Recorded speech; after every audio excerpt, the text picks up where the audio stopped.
sual edən soruşur ki, bu ibarə haqsızlığa susan dilsiz şeytandır.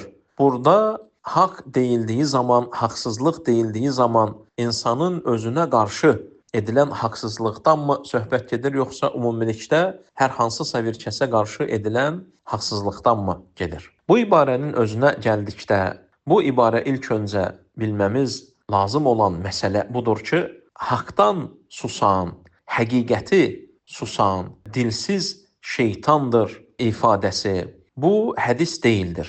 İlk öncə bilməmiz lazım olan məsələ budur. Lakin bu ibarə, bu söz haqqa susan, haqdan sakit duran, bu bəzi sələflərə nisbət edilir və onlardan biri də Şeyxülislam İbn Teymiyyə rahimehullahdır. Bu söz, bu ibarə insanın, hər bir kəsin haqq ilə danışmasının nə qədər önəmli və əhəmiyyətli bir məsələ olduğunu göstərir. Və haqqa susmamaq istər insanın özünə qarşı edilsin, istərsə də başqalarına qarşı haqdan kənar bir şey edilsin. Əgər ortada haqq bir məsələ varsa, insan haqq olan doğru bir məsələni görürsə, ona susulması icazəli deyil və bu söz və bu ifadə bunu vurğulamaqdadır. Xüsusən də insan pisliklərlə, münkər işlərlə qarşılaşdığı zaman haqdan susmalı deyil. Necə ki, Muhammed sallallahu aleyhi və səlləmdən varid olmuş səhih hədisdə Allahın Rasulü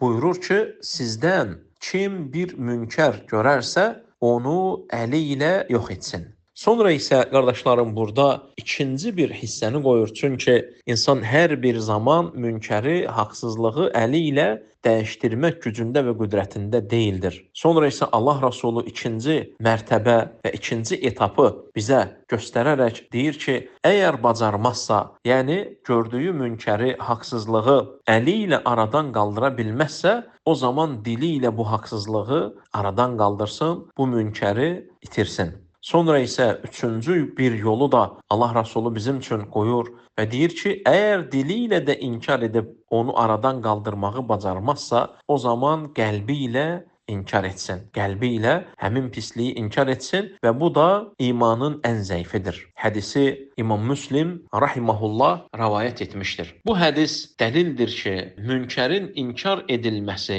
öz halına və vəziyyətinə görə olmalıdır. Əgər insan əli ilə dəyişdirmək gücündə və iqtidarında olan biridirsə, evdə valideyndirsə və yaxud da hər hansısa bir yerdə söz sahibidirsə, başçıdırsa, o əli ilə onu inkar etməyi və haqsızlığı dəyişdirməyi bacarar. Yox, elə bir səlahiyyəti yoxdursa, o zaman əli ilə dəyişdirmək, münkəri inkar etmək ona vacib olmaz. O zaman dili ilə edər. Əgər dili ilə də bacarmazsa və bu səlahiyyətin sahibi olmazsa, o zaman qəlbi ilə inkar edər. Bu hədis ona işarədir ki, insan hər bir zaman münkərin, pisliyin, haqsızlığın qabağında susmamalı, onu inkar etməlidir və 3 mərhələdən birini yerinə yetirməlidir. Bacarsa əli ilə, onu bacarmazsa dili ilə, onu da bacarmazsa qəlbi ilə ona nifrət etməli və həmin yerdən getməlidir. Onun üçün bu sözdən başa düşülən budur ki,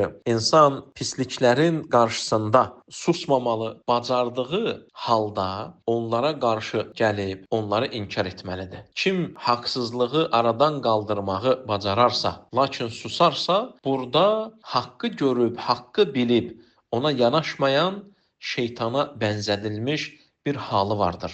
Yenə də demək istədiyimiz, ən sonda da qeyd etmək istədiyimiz önəmli məsələ budur ki, bu söz hədis deyildir, lakin ümmətin salihlərindən bəzilərinə nisbət olunan sözdür. Allah daha gözəl bilir.